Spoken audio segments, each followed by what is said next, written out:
Shalom, buenas tardes a todos, bienvenidos a una nueva charla. Hola Javier, hola Carla, Gaby, Jorge, César, bienvenidos a todos. Vamos a dar comienzo a esta charla ahora acerca de los Gelmoed. Seguimos hablando acerca de la santificación para ser sacerdotes y hoy vamos a hablar de la ofrenda de los dos carneros. En primer lugar, el holocausto. Ya mencionamos que al recordar que tenemos una naturaleza pecaminosa y tenemos que ofrecer a Mashiach como nuestra ofrenda por el pecado, nos protegerá y preservará para servir a Elohim como sacerdotes. La ofrenda por el pecado era un aspecto básico de la santificación de Aarón y de sus hijos para ser sacerdotes. Ahora vamos a estudiar otros aspectos. Ser uno con el holocausto. La santificación de Aarón y de sus hijos para servir a Elohim como sacerdotes requería de dos carneros también, además del becerro de la ofrenda por el pecado que ya estudiamos. En cuanto al primer carnero, dice, después toma un carnero y que Aarón y sus hijos pongan sus manos sobre la cabeza del carnero. Degüella el carnero, toma su sangre y rocíala contra todos los lados del altar. Corta el carnero en secciones, lava sus entrañas y patas y ponlas con sus pedazos y su cabeza. Convierte todo el carnero en humo sobre el altar. Es una ofrenda quemada para Yahweh, un aroma grato, una ofrenda al fuego para Yahweh. Dice Shemot en el capítulo 29. Según estos pasuquín, el primer carnero entonces será muerto y cortado en pedazos. Esto sin duda se refiere a Mashiach, quien fue muerto y también cortado en pedazos simbólicamente, obviamente. Sin embargo, nosotros también estamos incluidos en esto, ya que nos identificamos con Mashiach. Esta identificación con él es demostrada mediante la acción de Aarón y sus hijos poner las manos sobre la cabeza del carnero. Justamente eso indica identificación. Apreciamos mucho este asunto de la identificación con Mashiach porque es algo sumamente importante. Pero ahora debemos darnos cuenta también de que Mashiach, con él y por medio de él, nosotros necesitamos ser también muertos y cortados en pedazos. ¿Quién entre los creyentes está dispuesto a ser muerto y cortado en pedazos? Sí, es dudoso que alguien desee una cosa semejante, pero a fin de ser sacerdotes necesitamos pasar por esto. Esto es el quebrantamiento y el someter la carne al madero, sacrificarla sobre el altar. Claro está, no nos matamos a nosotros mismos, ¿no? Obviamente, sino que Elohim nos matará en Mashiach, sí, en su muerte, somos muertos en su muerte y comemos al Mashiach que recibimos y hacemos crecer. Las escrituras dicen que cualquiera que desee servir a Elohim como un sacerdote será muerto y cortado en pedazos por él. Cuando algunos oigan acerca de esto, tal vez protesten y digan, no estamos de acuerdo con eso, no son los becerros y los carneros tipos de Mashiach. Mashiach es el que fue muerto y cortado en pedazos. Esto no es algo que nos suceda a nosotros. En cuanto a esto, Mashiach es nuestro sustituto, él nos ha reemplazado en esto. Si este es su concepto, ustedes están calificados solo para ser salvos, pero no para ser sacerdotes. Si Mashiach fue clavado en el madero como nuestro sustituto, eso es válido. Él nos reemplazó en llevar nuestros pecados cuando murió en el madero. Sin embargo, a fin de servir a Elohim como sacerdotes, debemos identificarnos con la muerte y el Mashiach que fue cortado en pedazos por Elohim de una manera mucho más consagratoria. El proceso de santificación no termina en la salvación. Después de que el carnero del holocausto fuese muerto y cortado, sus intestinos y piernas serán lavados y luego se quemaba todo el carnero sobre el altar como olor grato para Yahweh. Esto indica que después de ser muertos y cortados necesitamos ser lavados y pasados por el fuego. ¿Sí? Justamente, según los pasuquín del 4 al 5 del capítulo 29, ¿no es cierto?, de Shemot, Aarón y sus hijos serán lavados con agua y vestidos con las vestiduras sacerdotales, como ya estudiamos. Este era el lavamiento inicial. Después de esto, los sacerdotes debían ser uno con el carnero que habían matado, debían identificarse, y ese carnero había sido cortado en pedazos, lavado y quemado, finalmente, sobre el altar para olor grato a Yahweh. La comida de Yahweh. El Pasuk 18 dice que todo el carnero debía ser quemado sobre el altar como una ofrenda quemada a Elohim, un olor grato para él. La palabra hebrea para holocausto es olá. En realidad significa sacrificio que sube, en el sentido de que sube el humo, ¿no es cierto? Cuando se quemaba esta ofrenda sobre el altar, llegaba a ser un olor grato que subía a Elohim para su deleite, y así establecía una conexión y comunión entre el cielo y la tierra. Esta es la razón por la cual en Bamidbar 28 se habla acerca del holocausto como la comida de Elohim, la cual lo satisfacía. En el holocausto, Mashiach es el que es quemado para alimentar a Yahweh y satisfacerlo.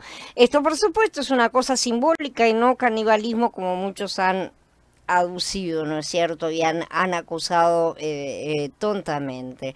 Sin embargo, necesitamos nosotros poner nuestras manos sobre Mashiach. Esto es, necesitamos ser uno con él. Necesitamos la identificación. Si no nos identificamos con él, no seremos sacerdotes. Esto quiere decir que todo lo que somos y hacemos debe ser muerto y cortado en pedazos. Estamos hablando, sí, nuevamente de nuestra carne, nuestro viejo hombre, ¿sí?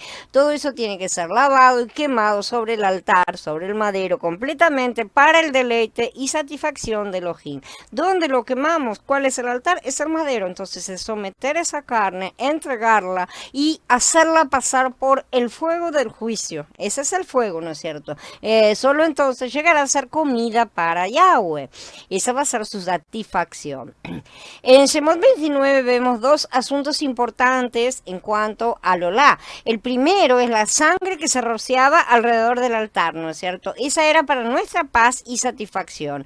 El segundo era el olor grato que subía al cielo para la satisfacción de Elohim. La sangre redentora se rociaba sobre el altar en la tierra, prefigurando la sangre de Mashiach, ¿no es cierto? Que salvaría a todo el mundo en su momento, a todo el mundo que acepte a Mashiach como Adón, ¿no es cierto? Y el olor grato subía al cielo justamente para satisfacer a Yahweh por el acto ya completado y por la oferta que se estaba haciendo, el sacrificio agradable. Mashiach derramó su sangre para nuestra paz y él mismo fue quemado para satisfacer a Elohim como el holocausto, para santificarnos como sacerdotes. Shalom Nico, shalom Aníbal, bienvenidos. En segundo lugar, la ofrenda de paz. El primer carnero era para el holocausto, entonces, ¿no es cierto? Pero el segundo carnero era para la ofrenda de paz. Este es un poco más complicado. El holocausto, dentro de todo, es sencillo. Se mataba, se cortaba en pedazos, se lavaba y se quemaba. Se obtenía un doble resultado: rociar la sangre sobre el altar y el olor grato que subía a Yahweh. La sangre es para que nosotros la miremos y el olor grato es para que Elohim se deleite. Seguramente la sangre satisface también a Elohim, ¿no es cierto? Pero esta es para nuestra conciencia, para nuestra shalom. ¿Por qué ofrecemos a Mashiach como el primer carnero, el del holocausto? Lo ofrecemos porque sabemos que hemos sido rescatados para Elohim, ¿no es cierto? Entonces, además de ser esta una comida para Yahweh, lo hemos sido también para nosotros. Debido a que somos pecaminosos, necesitamos que Mashiach nos redima. ¿Sí? Él fue inmolado por nosotros, cortado en pedazos, y su sangre fue derramada por nuestra redención. Ahora, cuando miramos la sangre, tenemos paz al saber que hemos sido redimidos. También el olor gratos que sube a Elohim para su deleite y satisfacción. Entonces quedamos todos satisfechos. Y Mashiach, a pesar de que pueda parecer que es lo que está siendo sacrificado, es el que está más satisfecho y feliz.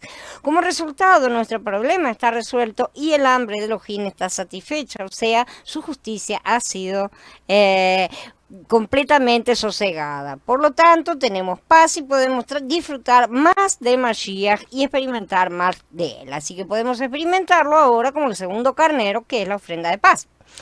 La sangre de la ofrenda de paz, vamos a ver ahora. Luego toma el otro carnero y que Aarón y sus hijos pongan sus manos sobre la cabeza del carnero. Degüella el carnero y toma un poco de su sangre y ponla en el lóbulo de la oreja derecha de Aarón y en el lóbulo de la oreja derecha de sus hijos, y en el dedo pulgar de su mano derecha y en el dedo gordo de su pie derecho, y rocía el resto de la sangre contra cada lado del altar todo alrededor. Toma un poco de la sangre que haya sobre el altar y un poco del aceite de la unción y rocía sobre Aarón y sus vestimentas y también sobre sus hijos y sus vestimentas. Así serán tan santificados él y sus vestimentas, así como sus hijos y las vestimentas de sus hijos. Esto está en el capítulo 29, ¿no es cierto?, de Shemot, del 19 y del 21. En el Pasuk 20, entonces, se nos dice que este carnero también fue inmolado.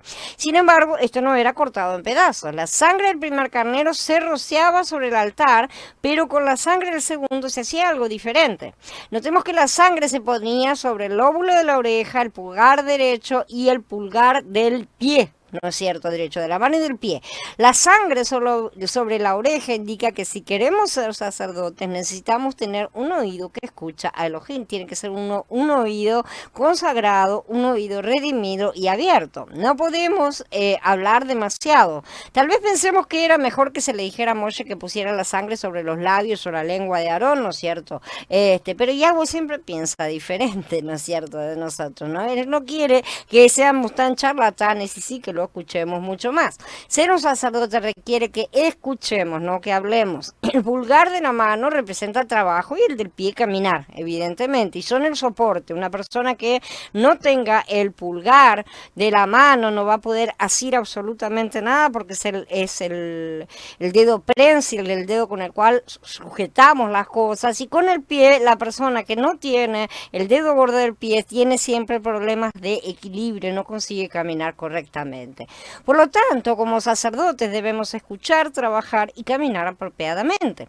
Esto también forma parte de la santificación de los sacerdotes. Nuestras orejas y pulgares necesitan de la sangre redentora. La sangre nos santifica, nos hace diferentes, ¿no es cierto?, a otros. Los que no tienen la sangre sobre sus orejas ni sus pulgares no han sido santificados para Elohim. ¿Que no son salvos? Sí, pueden ser salvos, pueden haber recibido la sangre de la redención de cualquier manera, pero no están siendo preparados para ser sacerdotes. Y esta es una cuestión bastante importante.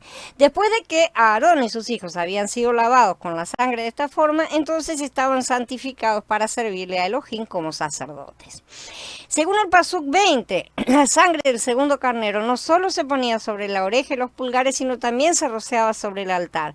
Este es un segundo tipo de aplicación de la sangre de la ofrenda de paz. O sea, primeramente había sido con un holocausto sobre el altar y luego con la ofrenda de paz. El tercer aspecto de la sangre de la ofrenda de paz es la santificación. Moshe tomó una porción de la sangre y del aceite de la unción, ¿no es cierto?, que ya estaba sobre el altar, sangre que ya estaba sobre el altar, no dejaron aparte, sino sangre que se retira del altar, se toma del altar, y lo rocía sobre las vestiduras de Aarón y de sus hijos. Con esto Aarón y sus hijos estaban totalmente santificados, ya que las vestiduras que cubrían sus cuerpos habían sido lavadas y ungidas. Como podemos ver, todo esto es externo, es una cobertura, ¿no es cierto? No se santificaba a Aarón y a sus hijos, sino las vestiduras que los cubrían. Hoy nosotros tenemos esas vestiduras sobre nuestro nuevo hombre, nuestro interior, de manera que la unción la recibimos allí adentro. Si el aceite de la unción representa el Ruach HaKodesh. Tenemos dos tipos de unción. En Shemot 29 el aceite de la unción se menciona por primera vez en el Pasuk 7 y después en el 21. El 7 dice: luego tomarás el aceite de la unción y lo derramarás sobre su cabeza y lo ungirás. Esto se refiere a la unción de Aarón antes de matar las ofrendas. En primer lugar, Aarón mismo es ungido sin la sangre. Este es un tipo de la unción de Mashiach que se menciona en el Mizmor 133. En este salmo el ungüento se derrama sobre la cabeza de Aarón y bajaba hasta las faldas de sus vestiduras, ¿no es cierto?, pasando por las barbas de Aarón. Esto representa la unción de Mashiach de parte de Elohim, aparte de la redención. Es una unción aparte de la redención. O sea, son dos cosas que vienen juntas. La unción de Mashiach, claro está, no requería el derramamiento de sangre.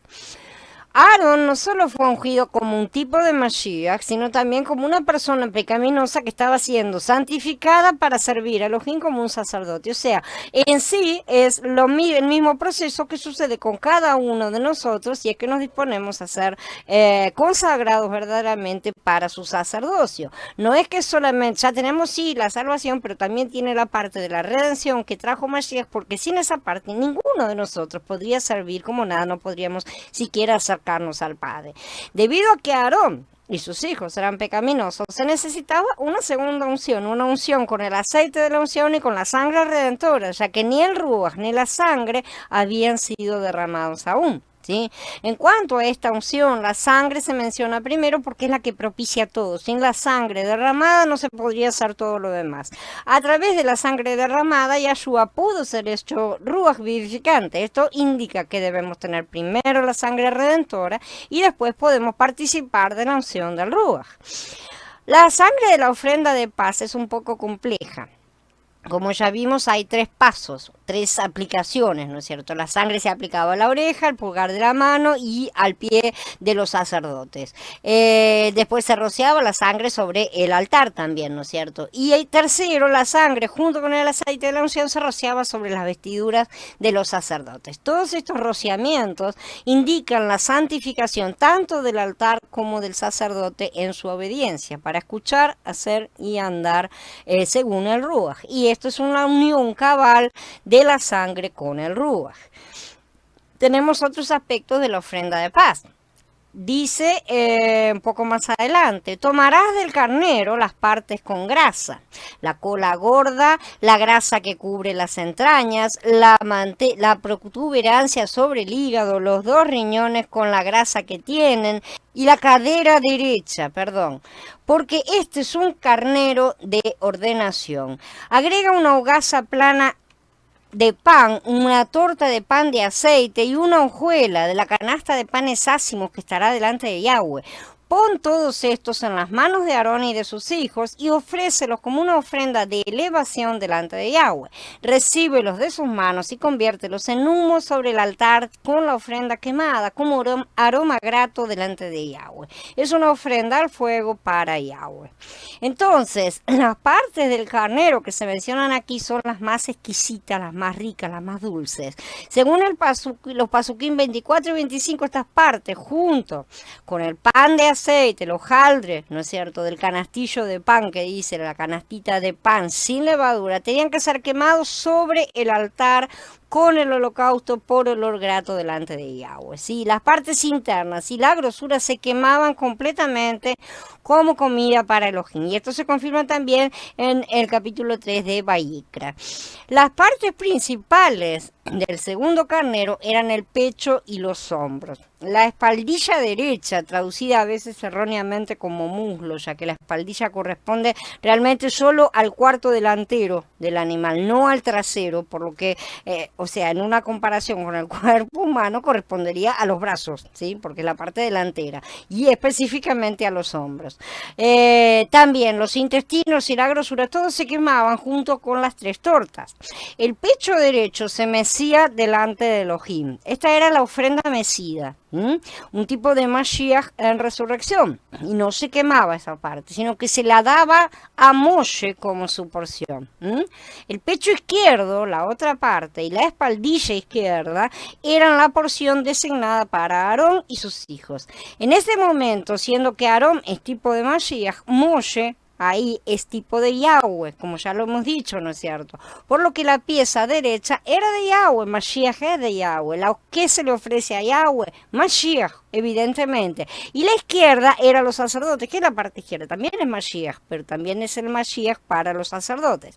Entonces, los hombros de esta manera eran elevados y exaltados. Esta ofrenda elevada tipifica a Mashiach en la ascensión, como dijimos. Mashiach resucitado es la ofrenda mecida, justamente, y Mashiach ascendido es la ofrenda elevada. Al mismo tiempo vemos que son las partes que el sacerdote hombre debía alimentar, ¿no es cierto?, para cumplir con sus funciones. Él debía alimentarse de esas partes, fortalecer el pecho para sostener el pectoral y fortalecer los hombros para sostener las piedras de ónice. Entonces son las partes que más importan en cuanto al servicio de ministración que tenía que realizar el sacerdote. En otras palabras, las partes que correspondían a Aarón eran las de Mashiach para cumplir con la función de sostener al pueblo sobre su pecho y sus hombros.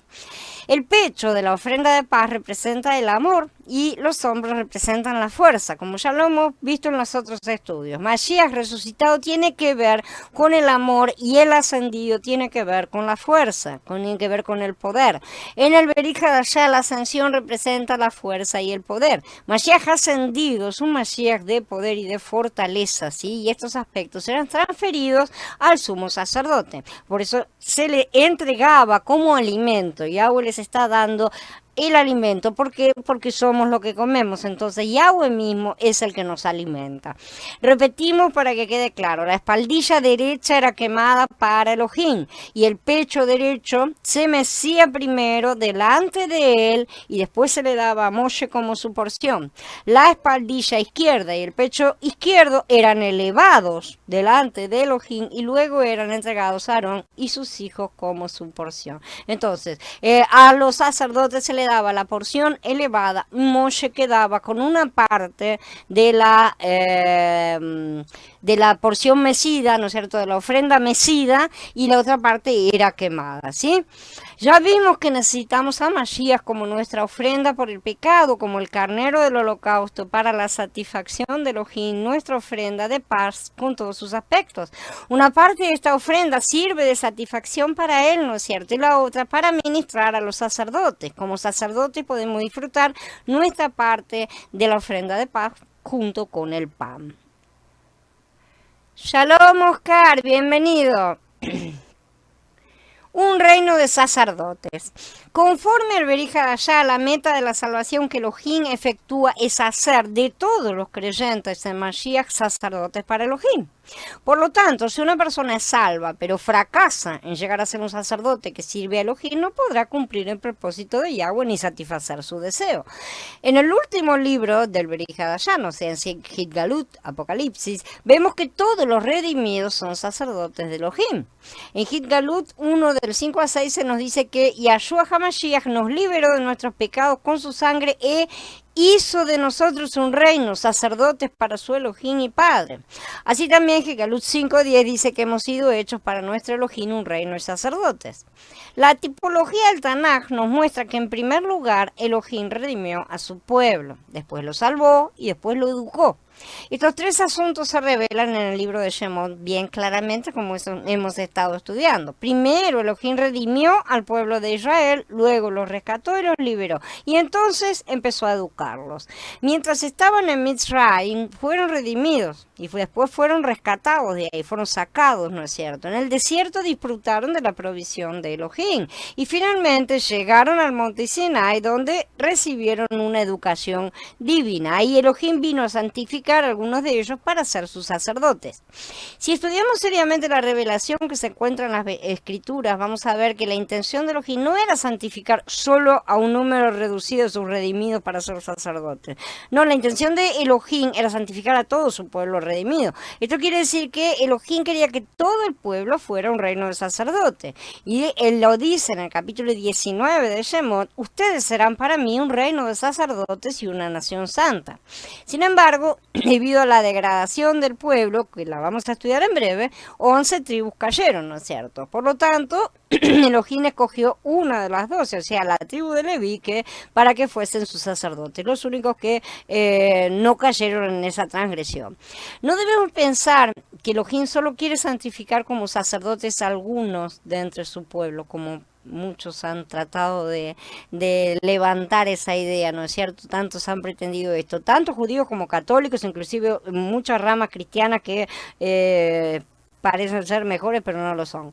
Por el contrario, Elohim santifica a todos los creyentes de Mashiach para ser sus sacerdotes. Por esta razón, algunos maestros creyentes se refieren al sacerdocio de la era de Shavuot como el sacerdocio universal, porque es un sacerdocio que nos va a abarcar a todos, ¿no es cierto?, en su momento.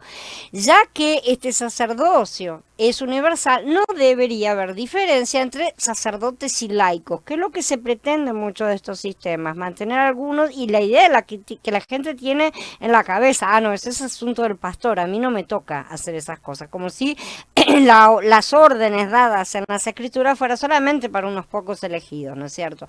No debe existir ningún sistema de cleros y laicos entre los creyentes.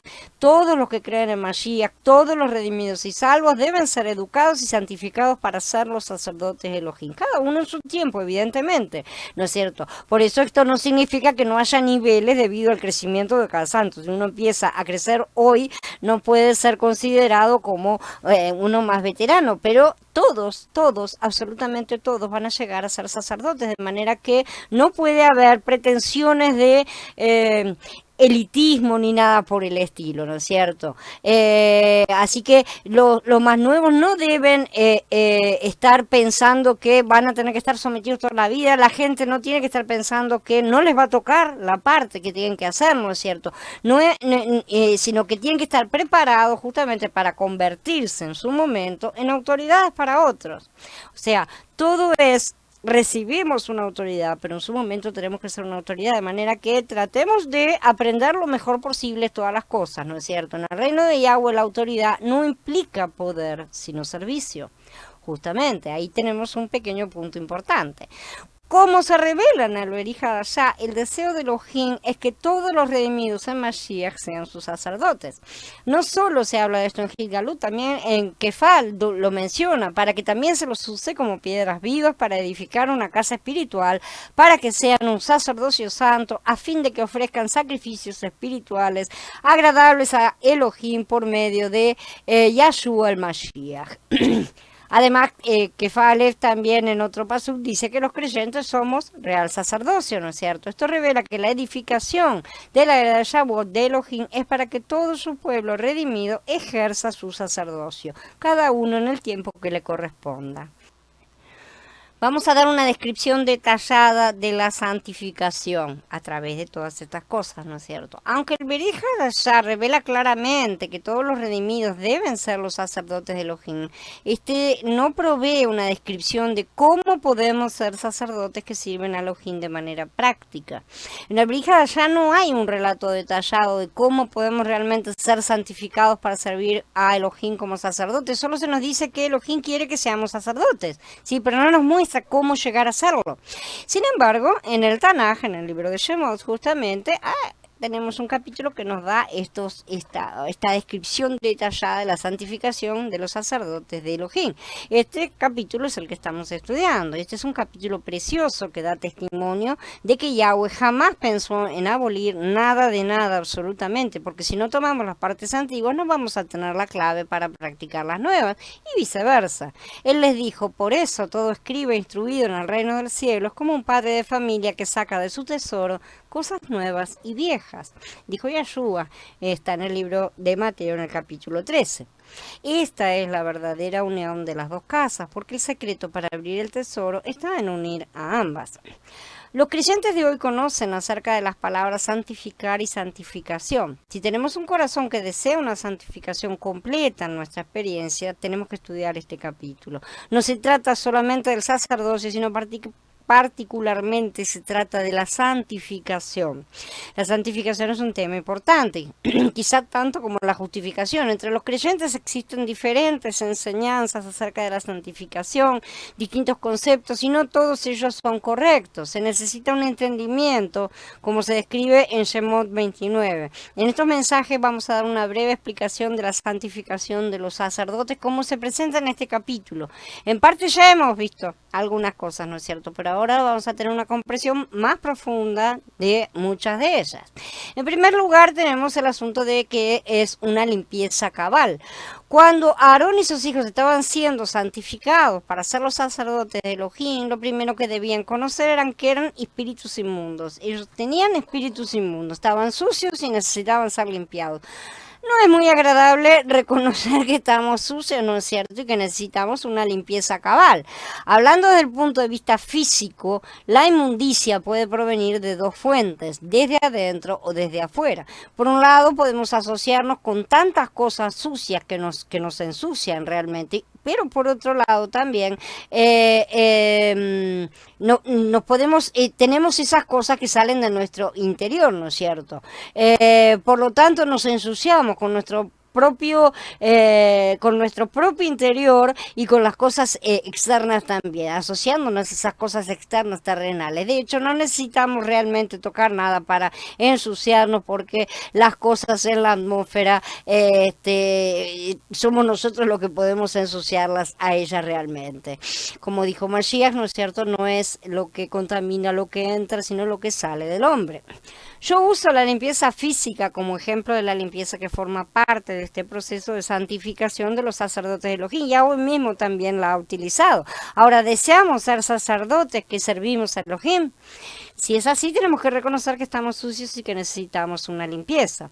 Por esta razón, en el capítulo 29, la santificación de Aarón y de sus hijos empieza con la limpieza, con un lavarse. ¿Sí? Shemot dice, llevarás a Aarón a sus hijos y a sus hijos a la puerta del tabernáculo de reunión y los lavarás con agua.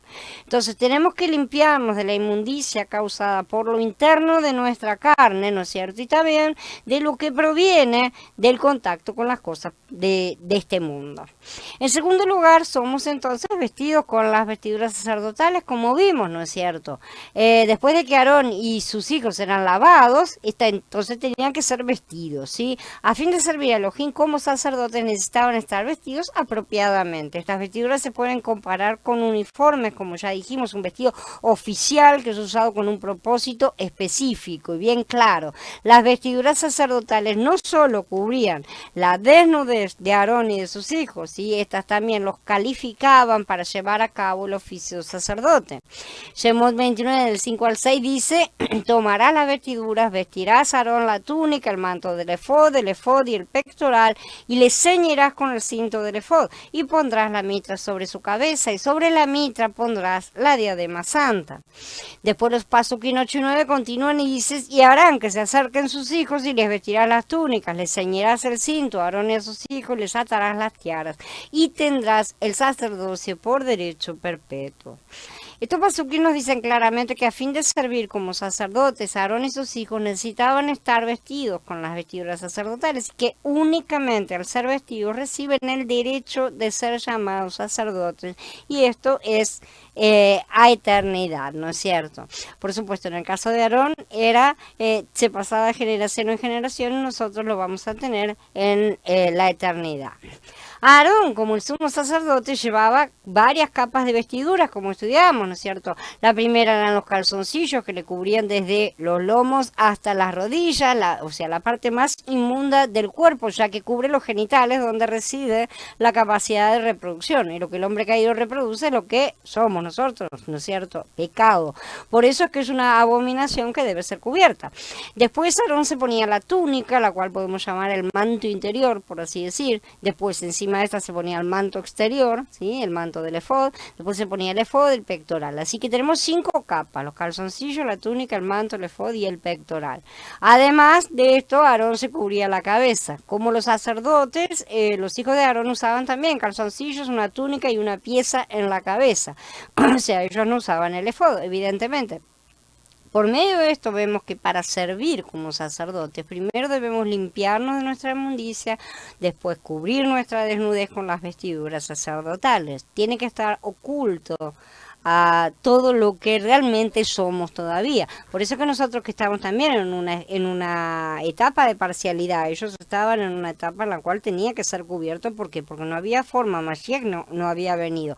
Ahora que nosotros tenemos en nuestro interior a Mashiach, pero también tenemos al viejo hombre, estamos en una etapa de parcialidad y bueno, estamos prácticamente lo mismo, un poco mejor, pero de cualquier manera estamos parciales. También necesitamos esas cosas en parcialidad. Es importante darnos cuenta de esto porque como seres humanos caídos somos espíritus inmundos y también estamos desnudos a los ojos de Elohim. Entonces esa parte nuestra debe ser cubierta, debe ser eliminada, debe ser completamente quitada. Por eso el viejo hombre no puede tener ni arte ni parte en nuestras vidas, ¿sí? Por lo tanto, para ser sacerdotes se necesita ser lavados y vestidos. En tercer lugar, es necesaria la redención, ¿no es cierto? Aquellos que quieren servir a Elohim como sacerdotes necesitan reconocer que son espíritus inmundos, como he dicho, ¿no es cierto? Y que necesitan también ser lavados y que tienen que ser vestidos. Pero además todos tenemos que ver que mediante nuestro nacimiento natural, nosotros somos pecados, ¿sí? Es nuestra naturaleza. Debido a que nacimos en pecado, tenemos esa naturaleza de pecado. No podemos hacer otra cosa. Por nacimiento somos pecadores y constituidos de pecado. Por lo tanto, aunque hemos sido lavados y vestidos y hemos resuelto el problema de nuestra inmundicia y desnudez, ¿qué hacemos con nuestra naturaleza? Porque sigue estando ahí, ¿no es cierto? Entonces, ya que somos pecados por naturaleza, necesitamos ser redimidos. Los creyentes usan comúnmente las palabras redención y redimido, ¿no es cierto? Sin embargo, pocos creyentes reconocen la manera adecuada que a los ojos de Elohim la redención incluye tres cosas. En primer lugar, incluye una terminación. Debido a que somos pecadores, necesitamos ser terminados, ¿sí? Acabados, ¿sí? Después de que somos terminados, necesitamos ser redimidos. Y lo que ha sido redimido necesita ser restaurado. Por lo tanto, tenemos la terminación, la redención misma y la restauración. ¿Cómo se puede llevar a cabo todo esto? Y evidentemente necesitamos a Mashiach como nuestra ofrenda por el pecado. Aquí viene la ofrenda por el pecado. En la época de Aarón y sus hijos era una cosa literal, evidentemente. En nuestra época es algo simbólico y espiritual, pero de cualquier manera seguimos necesitando esa ofrenda por el pecado porque el cuerpo del pecado sigue estando acá adentro. En Shemot 29 se menciona la ofrenda por el pecado. Según este capítulo, la ofrenda por el pecado se mataba, era terminada y después se cortaba en pedazos y se quemaba. Por lo tanto, se hacía cenizas, ¿no es cierto? Los intestinos de esta ofrenda se quemaban sobre el altar. Lo que sobraba se quemaba fuera del campamento. Lo estudiamos en el post anterior. La ofrenda por el pecado aquí tipifica a Mashiach. Mashiach se unió a nosotros y ahora nosotros nos unimos a él. Esta unión es representada por el hecho de Aarón y sus hijos colocar sus manos sobre la cabeza del becerro en identificación, ¿no es cierto?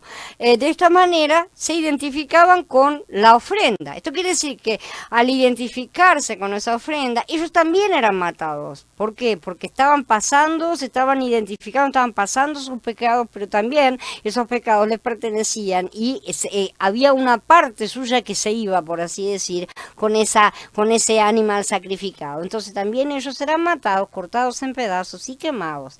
En Mashiach hemos sido terminados y hemos sido hechos cenizas. A los ojos de Elohim, nuestra vieja naturaleza se ha hecho ceniza. Hemos sido totalmente terminados. Esa nuestra, ante nuestros ojos, que esa vieja naturaleza tiene que seguir andando. Y es por eso que siempre estamos equivocados. Nosotros tenemos que llamar a las cosas que no son como si fueran, dijo, como hace Yahweh mismo, ¿no es cierto? Porque para él ya ha estado terminado. Aarón y sus hijos estaban sucios, entonces, y necesitaban ser lavados. Estaban desnudos a los ojos de Yahweh y necesitaban ser vestidos. ¿Sí? Ellos eran pecaminosos y necesitaban ser redimidos, ¿no es cierto? Deseamos ser un sacerdote que servimos a Elohim. Si es así, necesitamos ser lavados, vestidos y redimidos. Mashiach efectúa la redención por medio de la ofrenda por el pecado. Esta redención implica una terminación. Elohim no redimirá nada que sea pecaminoso a menos que esté terminado. Por lo tanto, en Mashiach hemos sido terminados. Ya no queda nada de nuestra vieja naturaleza, solamente un montón de cenizas. Por supuesto, cuando decimos estas cosas, estamos hablando de que eso sucede en los planos espirituales. En el plano material todavía las cosas están desfasadas. En cuarto lugar tenemos el holocausto. Sí, en este capítulo tenemos también la ofrenda de estos dos carneros, no solamente del becerro, sino dos carneros, uno para holocausto y otro para ofrenda de paz. El holocausto es diferente a la ofrenda por el pecado, a pesar de que se queman, ¿no es cierto? Pero son diferentes. La ofrenda por el pecado puede ser considerada como un sacrificio, ¿sí? Porque tiene una parte inclusive debe ser quemada fuera del campamento, pero el holocausto puede ser considerado como un regalo. Por eso los antiguos patriarcas, cuando vemos que estaban haciendo sacrificios, lo que ellos hacían normalmente eran holocaustos, ¿sí? La ofrenda por el pecado tiene como propósito la redención, mientras que el holocausto es para tener comunión, es para convidar, ¿no es cierto?, a la comunión. La ofrenda de paz es para deleite y satisfacción, evidentemente. Por un lado, nos hemos identificado con el Mashiach clavado en el madero como nuestra ofrenda por el pecado. Por otro, también estamos identificados con el Mashiach resucitado. Y el becerro tipifica al Mashiach clavado en el madero, ¿no es cierto? Y los dos carneros representan al Mashiach resucitado y también en ascensión.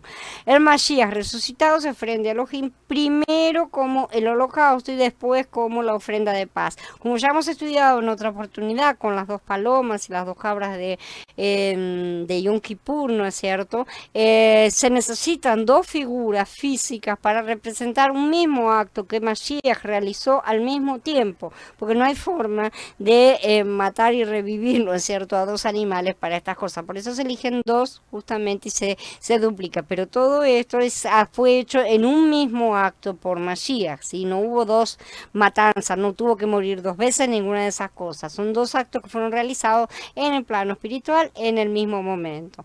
Entonces el Mashiach resucitado se ofrece a Elohim primero como el holocausto y después como la ofrenda de paz, ¿sí? Que es una ofrenda doble, como la de los palominos y las cabras, dijimos, ¿no es cierto? Como ellos, como aquellos que están siendo santificados para servir a Elohim como sacerdotes, no solo tenemos a Mashiach como la ofrenda por el pecado, sino también lo tenemos con el holocausto y la ofrenda de paz. Él es todas nuestras ofrendas, cubre todos los pasos que necesitamos dar para poder ministrar a Yahweh. ¿Sí? Él es el becerro en muerte en el madero y los carneros en resurrección.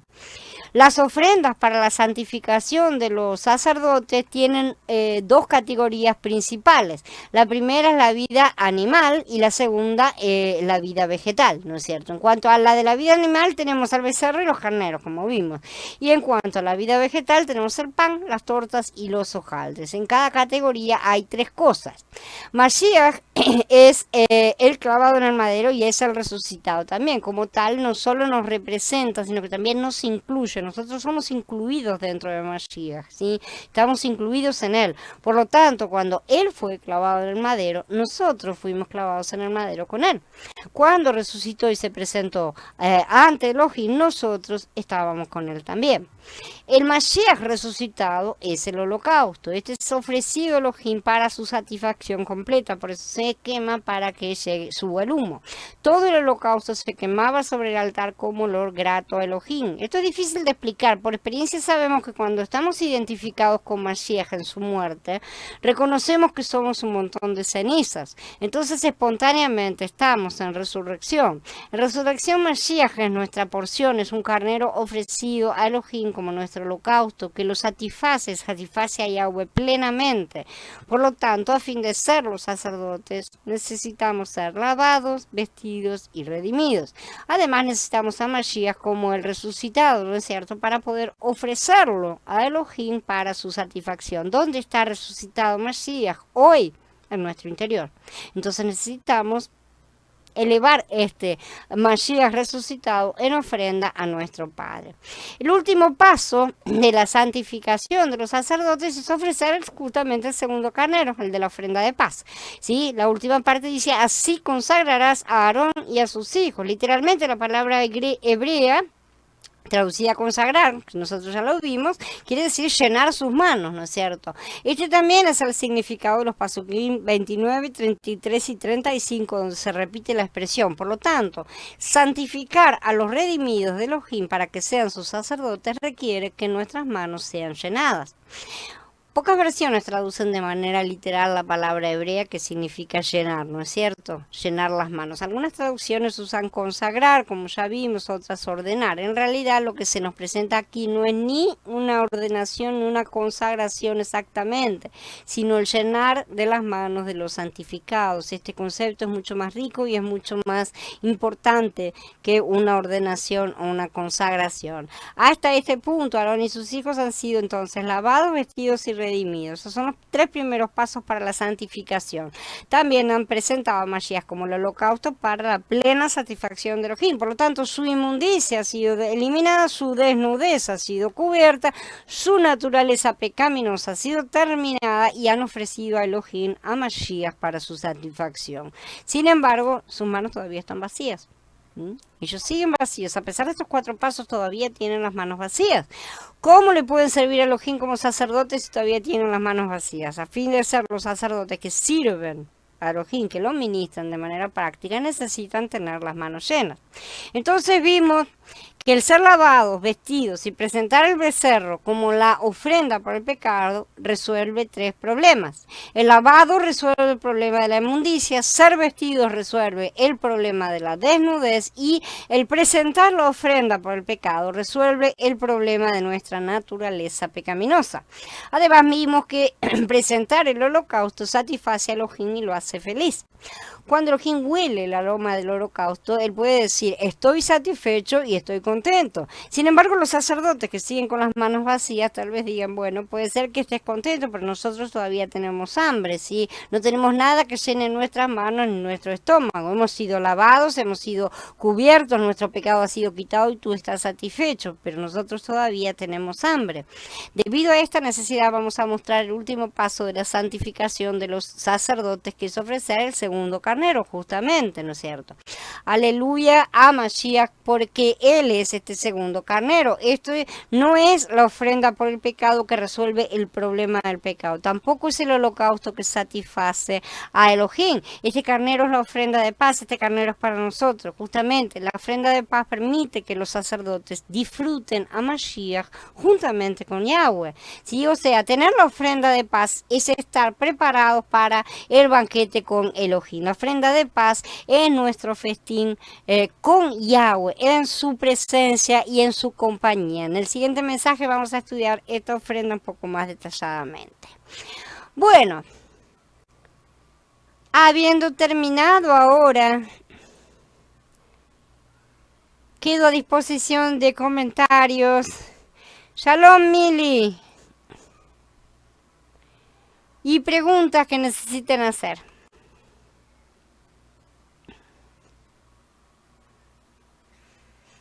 A ver, dice Aníbal. En cuanto a la ofrenda de paz, tanto lo que se eleva y lo que se come el sacerdote es Mashiach, pero hay alguna diferencia en la explicación de estas partes, si a la espaldilla o el pecho. Como dije, la espaldilla es lo que fortalece justamente la espaldilla corresponde a los hombros y es lo que fortalece, por así decir, o sea, simbólicamente, es lo que da la fuerza y el poder para sostener sobre los hombros a las piedras de ónice, ¿no es cierto? Que vimos. La otra, o sea, sostener en la parte en la cual el sacerdote ministra al pueblo, y la otra parte que él sostenía al pueblo estaba sobre el pecho, justamente, ¿no es cierto? En las piedras del pectoral. Entonces ahí se fortalecen esas dos funciones simbólicamente, ¿no es cierto? Simbólicamente se fortalecen las dos funciones que debía cumplir el sacerdote con respecto al pueblo. El del pecado es el becerro, Gaby. Vas a tener que leerlo todo porque nosotros tenemos la ofrenda por el pecado, que es el becerro, tenemos el holocausto que dije ahí, que no es lo mismo que la ofrenda por el pecado. La ofrenda por el pecado se quema una parte sobre el altar, pero la mayor parte, el descarte, se quema justamente fuera del campamento. La ofrenda, que es el holocausto, es una ofrenda de acercamiento, ¿sí? Es una ofrenda de comunión, justamente, es una ofrenda plenamente agradable a Yahweh. Y después tenés la ofrenda del carnero de paz, son 3 ofrendas, ¿sí?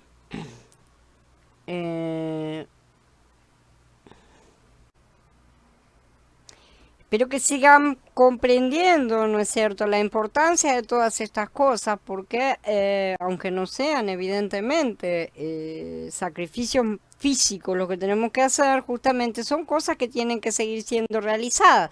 Vean bien que la ordenación de los sacerdotes, algunas cosas son realizadas una única vez, pero después hay otras cosas que tienen que realizarse constantemente, y esas las vamos a ver después cuando empecemos Vayikra, que vamos a ver justamente todos los sacrificios. Dice Gaby, al separar solamente la tribu de Leví como los sacerdotes, Yahweh quería tipificar al resto de las tribus como las naciones. Sí puede tomarse en cierta forma en ese sentido también. O sea, siempre hay una separación, pero también no sé, también incluye el hecho de que entre los creyentes siempre hay creyentes más decididos a seguir sus caminos y sus órdenes, a consagrarse y a dedicarse más que otros. Y esa es otra realidad también. Me parece que pasa más por ese lado que por el lado de que vayan a simbolizar a las naciones, porque las naciones en sí no necesitan ser simbolizadas. En Yom Kippur se hace intercesión por las naciones, de manera que están presentes las naciones. No creo, realmente no creo. Me parece más que es justamente por el lado de que se van separando. Yahweh ha hecho eso durante todo el tiempo. Él separa, toma una parte, deja que crezca, separa, él separa, ¿no es cierto? Toma a Esaú y a Jacob y separa, saca una parte. Siempre está haciendo esa especie de selección, ¿no es cierto? Parece. Y eso es a su criterio realmente. Hasta ahí no me meto. A ver, dice Gaby, me pareció muy importante lo que dijiste sobre las prendas que cubrían la desnudez de Aarón, el pecado. No cubre el pecado, cubre los pecados. Para el pecado tenemos la ofrenda del pecado. Al destacar que nuestros órganos reproductores es lo más inmundo que tenemos y muchas de las cosas que pasan por nuestras mentes tienen raíz justamente en esta área. Justamente para esa área tenemos el sacrificio de la ofrenda por el pecado, que es el becerro, que representa a Mashiach clavado en el madero. Las prendas cubren los pecados, por así decirlo, ¿no es cierto? Nos limpian de las iniquidades.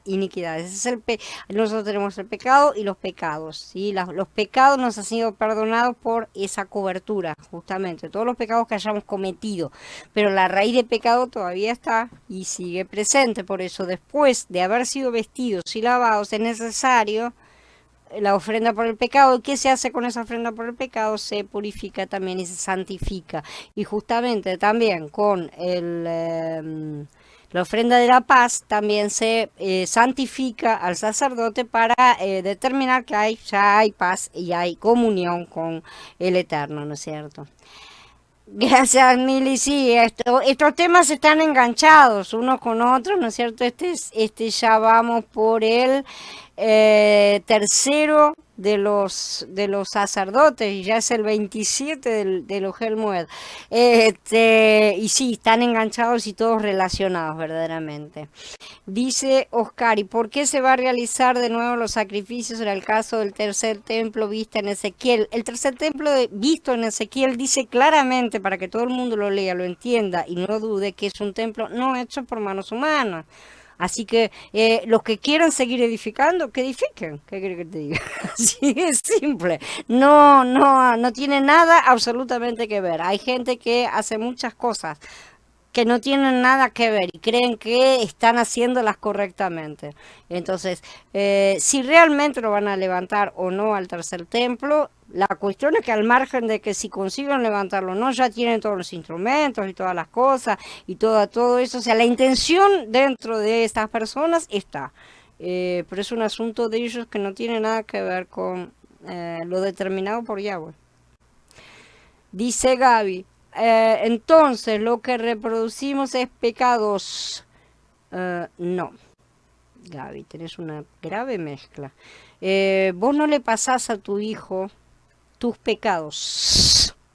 Los pecados son las cosas que haces. Vos no le pasás eso a tu hijo. Lo que le pasás es tu naturaleza pecaminosa. Esa es la raíz del pecado en singular.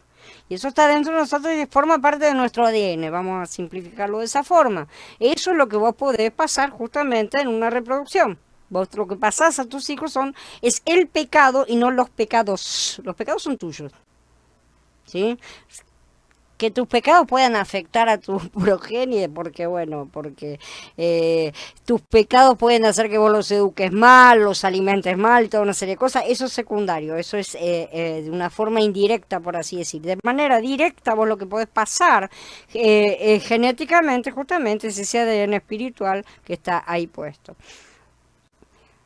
Él hizo todo el sacrificio para nosotros, como ya expliqué, Oscar, para que nosotros pudiéramos ser rescatados y todas las demás partes. Justamente, para que seamos hechos sacerdotes, necesitamos seguir haciendo las cosas. Evidentemente, no matando nuevamente animales. Estamos hablando de que todo es justamente espiritual, ¿no es cierto? Pero se necesita, si quieren ser sacerdotes, la forma de serlos, él la explicó en el Tanaj, no en el Berihadashá. O sea, no hay no hay ninguna explicación realmente en el Berihadashá que diga, ¿cómo vamos a ser sacerdotes? Ninguno sabe, porque no hay ninguna explicación, porque Yahweh ya la dio en el Tanaj. ¿Cómo vamos a ser sacerdotes? A través de Mashiach, ofreciendo nuestro Mashiach, usando Mashiach que ya nos ha liberado. Por eso que acabo de decir que en la consagración de los sacerdotes hay cosas que se hacen una sola vez y para siempre. Aarón y sus hijos no eran todas las veces, venía Moshe y los lavaba y le ponía las vestiduras, no, eso es una vez y para siempre, simbolizando justamente el acto de Mashiach que fue realizado de una vez y para siempre. No necesita repetirse eso. Lo que sí se necesita es presentar a Mashiach, es presentar nuestra ofrenda por el pecado, que quien es Mashiach. Nosotros vamos y presentamos a Mashiach al Padre. Si lo hemos interiorizado verdaderamente, si lo tenemos de la boca para afuera, no tenemos nada para mostrarle a él, ¿no es cierto? Pero si estamos viviendo ese Mashiach en nuestro interior, entonces ese Mashiach es lo que nosotros presentamos al Padre en un plano espiritual. No tiene nada que ver con templos y todas esas cosas que mucha gente cree que las cosas tienen que ser materiales y nada más. No es así. Nosotros tenemos la unión del cielo con la tierra. Entonces justamente necesitamos volver a acomodarnos en ese tipo de pensamientos. Así que, bueno, si no hay más preguntas, entonces, Abba nos bendiga, chicos, los bendiga a todos, siga abriéndonos el entendimiento a lo que Él quiere que veamos verdaderamente, a todo el trabajo que Él ha realizado a lo largo de todas las escrituras, de todos los tiempos, y que sigamos aprendiendo de su mano. Shalom a todos, chicos, y hasta mañana.